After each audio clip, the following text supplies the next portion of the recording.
بسم اللہ الرحمن الرحیم۔ السلام علیکم۔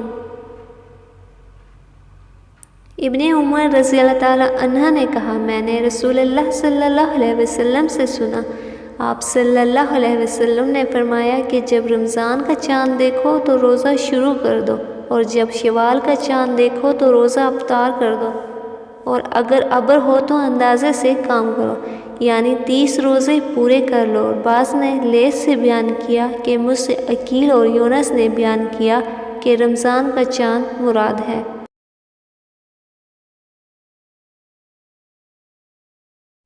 رسول اللہ صلی اللہ علیہ وسلم نے فرمایا، اگر کوئی شخص جھوٹ بولنا اور دغا بازی کرنا روزے رکھ کر بھی نہ چھوڑے تو اللہ تعالیٰ کو اس کی کوئی ضرورت نہیں کہ وہ اپنا کھانا پینا چھوڑ دے۔